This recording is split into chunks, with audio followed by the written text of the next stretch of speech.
Bonjour à tous, on se retrouve aujourd'hui pour une vidéo produit terminé. Je vais vous parler des produits que j'ai finis de ma salle de bain. Je vais vous donner mon avis, vous dire si je les ai aimés ou pas, si je suis susceptible de les racheter et sinon par quel produit je les ai remplacés. Donc je tenais tout d'abord à remercier tous les nouveaux abonnés sur ma chaîne. Donc vous avez été nombreux à vous inscrire tout au long du mois de janvier, plus que d'habitude. Donc je pense que c'est notamment ma vidéo sur la coloration végétale Caddy qui a cartonné dernièrement, qui a fait venir de nouvelles personnes. Donc j'en suis ravie. Donc bienvenue à vous. J'espère que le contenu de ma chaîne vous plaira. Donc on commence tout d'abord comme d'habitude avec des savons, toujours saponifiés à froid. Donc j'ai terminé notamment un savon de la marque Clémence et Vivien, le savon Le Saint-Bernard qui est au petit grain à l'orange, donc un parfum d'agrumes que j'adore si vous me connaissez maintenant depuis un moment. Donc c'est les premiers savons saponifiés à froid avec lesquels j'ai démarré quand je suis passée au savon sous la douche à la place des gels douche.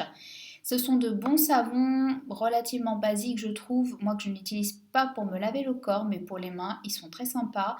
Je ne rachèterai pas dans l'immédiat parce qu'il y a énormément de savonneries que j'aimerais découvrir et d'autres savons de qualité que j'apprécie davantage que ceux de chez Clémence et Vivien. J'ai également fini donc une nouvelle marque de savon que j'ai découvert il n'y a pas longtemps, c'est la marque Les Savons d'Aurélie.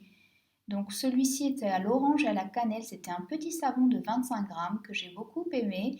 Donc il sentait délicieusement bon, la cannelle et l'orange, le mélange des deux était vraiment bien dosé.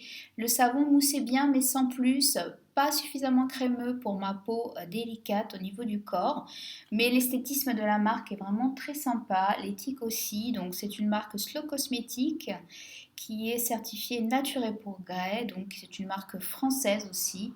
Donc voilà, donc une bonne petite savonnerie à découvrir si vous ne la connaissez pas. Dans l'immédiat, je ne rachèterai pas. J'ai un autre savon également à l'ylang-ylang, celui-ci de 25 grammes à utiliser. Et d'autres savons encore qui m'attendent dans la salle de bain. Donc j'ai fini au niveau des basiques un beurre végétal de karité Nilotica que je m'étais procuré sur Aromazone. Je vous ai d'ailleurs mis un big haul unboxing d'Aromazone sur ma chaîne dernièrement. Je vous remettrai le lien en barre d'infos si vous ne l'avez pas encore vu. Donc c'est un beurre qui est beaucoup plus crémeux et fondant qu'un beurre de karité classique, mais en revanche qui sent extrêmement fort. Donc un parfum très prononcé de noix qui m'a légèrement gênée en fait pour faire mes chantilly de karité parce que même si je rajoutais des fragrances ou des huiles essentielles, ça n'arrivait pas à couvrir ce parfum en fait de karité et du coup c'était un peu trop fort après à appliquer. Ça m'a perturbée, donc du coup je ne rachèterai pas le beurre de karité Nilotica, mais je prendrai un autre beurre de karité. En général je le prends sur iHerb. J'ai fini également du beurre de cacao blanc en pastille que je prends également sur Aromazone qui est très très bien, qui est très pratique à utiliser et à doser. Donc je suis susceptible de le racheter, pas dans l'immédiat parce que comme je vous l'ai dit, j'ai fait une grosse commande et je pense me calmer un petit peu au niveau des tambouilles et terminer mes stocks avant de recommander. J'ai fini également donc deux sérums, un sérum huileux pour commencer, le sérum de la marque S5 qui est une marque britannique étant en fait la petite sœur de la marque Evolve sur laquelle j'avais fait une revue complète. Si vous ne l'avez pas vue, je vous remettrai également le lien en barre d'infos. J'ai également fait une revue sur ce sérum, le Replenish Serum, donc, qui est un sérum destiné aux peaux sèches, qui est un sérum donc huileux nourrissant qui était très très bien, je l'ai beaucoup aimé, surtout son parfum et son efficacité, il donnait de l'éclat, bonne mine, il était vraiment très nourrissant. Donc à l'intérieur vous aviez du jojoba, de la rose musquée, du macadamia, de la nigelle et vous aviez aussi de l'huile d'argan, de l'huile de grenade notamment. Donc si vous voulez en savoir plus sur ce sérum, je vous invite à aller voir la revue qui lui est dédiée.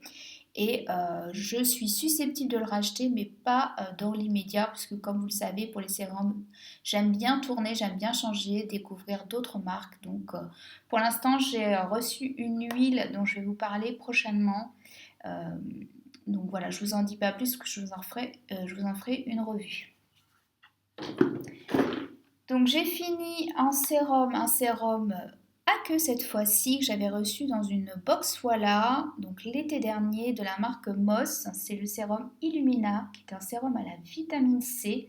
Donc pareil, je vous ai fait une revue sur la marque Moss, du moins les deux produits que j'avais pu tester de la box Voilà, le baume céleste nettoyant visage et ce sérum donc que j'ai beaucoup apprécié, que je ne rachèterai pas malheureusement malgré son efficacité parce qu'il coûte extrêmement cher, il est au-delà de 100 euros il me semble.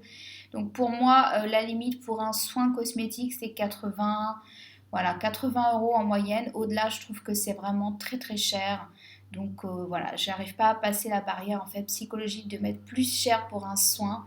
Donc je ne rachèterai pas, mais il est très efficace. J'ai fini également quelques échantillons que je vais vous présenter, à savoir donc une huile pour le visage, donc une huile pour le soir de la marque Mon Huilette, donc une huile lissante anti-âge. Donc cette huile avait un parfum qui m'a pas du tout plu.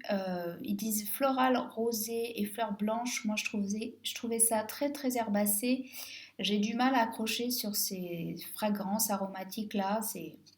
Donc du coup j'ai eu du mal à l'utiliser. C'était un tout petit échantillon, donc ça m'a fait deux trois soirs à peu près. Mais c'est vrai que c'est pas un plaisir de l'appliquer en fait sur le visage quand le parfum ne vous plaît pas.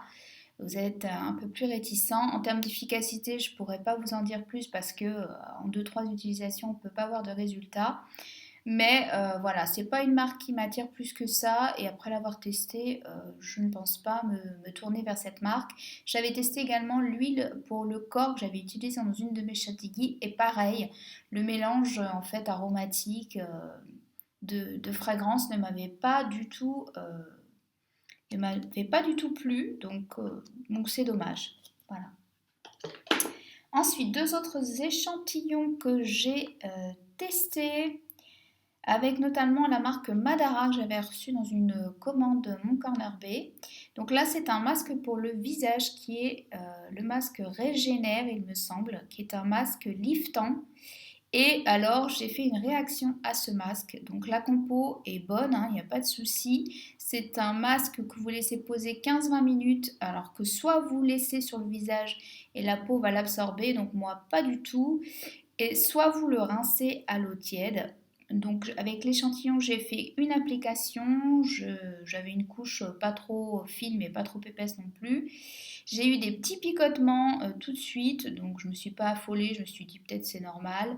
Le masque tirait un petit peu au bout de 10 minutes, donc je me suis dit c'est bizarre pour un masque qu'on doit laisser sur le visage. Et quand je l'ai finalement rincé parce que ça me chauffait un peu, j'étais toute rouge. Donc j'ai eu des rougeurs, j'ai eu une réaction à ce masque, donc je ne sais pas quel ingrédient. J'ai pas compris pourquoi, parce que la compo, il n'y a rien d'extraordinaire. Et, euh, et du coup, ben, j'ai rien appliqué sur ma peau, j'ai rincé un petit peu de gel d'aloe vera pour calmer l'échauffement. Ça s'est estompé par la suite, mais franchement déçue. Donc autant la lotion pour le corps m'avait plu, celle au thé vert m'avait pas mal convaincue, autant ce masque-là, pas du tout, donc je ne rachèterai pas. J'ai en revanche testé une crème pour le visage de la marque Oskia, donc qui est une marque britannique que je ne connaissais pas, que j'avais vu passer, il me semble, sur Naturissimo. C'est donc la crème Renaissance 360 qui est une crème anti-âge éclat. Donc pareil avec l'échantillon, j'ai fait deux trois applications et j'ai été agréablement surprise par cette crème. Donc la compo est sympa, plutôt sympa. Et franchement, moi qui suis pas du tout texture crème pour ma peau, parce qu'en général elle tiraille après, ça ne suffit pas. Je suis plutôt texture huile ou baume. Et franchement, ma peau l'a vraiment bien appréciée. Du coup, je l'ai appliquée après avoir fait la réaction au masque et j'avais des petites plaques de sécheresse. J'avais des petites rougeurs et tout ça. Donc du coup, ça a permis d'apaiser ma peau le lendemain. Je l'ai appliqué pendant deux trois soirs de suite et ça l'a pas mal réparé. Donc j'étais agréablement surprise. Après, les textures crème, dans tous les cas, dans l'absolu, c'est pas trop mon truc, mais si vous cherchez une bonne crème pour le visage, je pense que ça peut être pas mal de se pencher un peu sur cette marque. Donc c'est la marque Oskia. J'ai fini également donc un masque en capsule de la marque Andalou Naturals, Lift and Firm, ça fait partie de mes préférés avec celui au curcuma. Donc ces masques, c'est des masques que je remets régulièrement dans mon panier à herbes, que j'aime beaucoup. Donc celui-ci est à l'argile violette et à l'huile de marula, il est très sympa. Le seul bémol avec ces masques, c'est qu'ils ont tendance à sécher un peu, donc il ne faut pas les laisser trop longtemps. Mais avec une capsule, vous pouvez faire plusieurs utilisations. C'est un petit prix, donc c'est sympa, ça permet de varier ces masques. J'ai fini également, je l'ai pratiquement fini, donc je vais vous montrer dans cette vidéo. C'est le baume EO pour les lèvres. Donc j'avais fini mon baume précédent au pamplemousse et ma commande ailleurs n'est pas encore arrivée, donc j'ai dû me rabattre sur ce baume là parce que je ne sais pas pourquoi, mais moi cet hiver j'ai les mains et les lèvres mais ultra sèches. Donc je dois sortir vraiment l'artillerie lourde pour remédier à ça et il me restait que celui-là en baume à lèvres. Je l'avais acheté pour mes vacances l'été dernier. Je l'avais pas du tout aimé parce il me faisait des traces blanches, je trouvais. Il s'étalait pas, il pénétrait pas aussi bien. Il est plus costaud par contre, donc ça peut être pas mal pour emmener au ski par exemple cet hiver. Là, je l'utilisais surtout quand j'étais chez moi, donc bon, s'il y avait des traces blanches, personne ne les voyait. Mais je confirme mon avis sur ce baume, je ne le rachèterai pas. Moi, il ne m'a pas du tout convenu. Pas de parfum particulier, un peu vanillé, mais sans plus quoi. Donc pareil, les baumes Ewo, c'est mes baumes préférés à ce jour. Là, il y a le baume de chez Okoko qui me plaît beaucoup, mais le prix de 35 € me rebute un peu. Et sinon, il y a une nouveauté Velleda pour les lèvres vraiment sèches et gercées de la gamme Skin Food qui est sortie. Par contre, ce n'est pas un stick comme ça, en bâton, c'est un tube, donc je ne sais pas si la texture se prêterait pareil donc à utiliser au quotidien. Donc à voir. Pour l'instant, j'ai recommandé un baume Ewo dans ma commande ailleurs qui ne devrait pas tarder, je l'espère. J'ai fini donc deux soins, une brume d'eau thermale pour le visage. Ça c'est un basique, je rachète tout le temps, vous le savez. Et une lotion que j'avais trouvée sur ailleurs de la marque Isvara Organique que j'avais pris exprès parce qu'elle était très bien composée. Il y avait donc un mélange d'eau de rose, d'eau de camomille, de l'amamélis, de la lavande. C'était vraiment bien composé. J'en avais besoin pour faire un masque au miel et pour mettre aussi dans une préparation de nettoyant pour le visage au rassoul. Et il a très très bien fonctionné. Par contre, seul, je trouve que la brume n'a pas grand intérêt. Le parfum est un peu fort pour moi puisqu'il y a du thym et puis quoi d'autre? De la myrrhe en huile essentielle. Et du coup, seul, sans plus. Donc je l'ai terminé un peu à reculons. En plus, le contenant est en plastique, donc ça maintenant j'essaye d'éviter et de me tourner vers des eaux florales en verre si possible. Et du coup, la compo était bonne, le prix était raisonnable autour de 10 €, mais à choisir à la limite, à reprendre une eau florale. Je préfère mon eau florale de chez Aubrey Organics qui est beaucoup moins chère et plus sympa au niveau du parfum. Voilà pour les produits terminés, donc n'hésitez pas à me dire si vous avez déjà testé ces produits, ce que vous en avez pensé. N'hésitez pas donc à me dire si vous avez des produits à me conseiller, notamment donc une lotion à petit prix sympa. Par exemple, là donc je suis sur une eau florale de géranium qui convient très bien à ma peau, mais pareil qui est un contenant en plastique puisqu'elle vient d'Aromazone.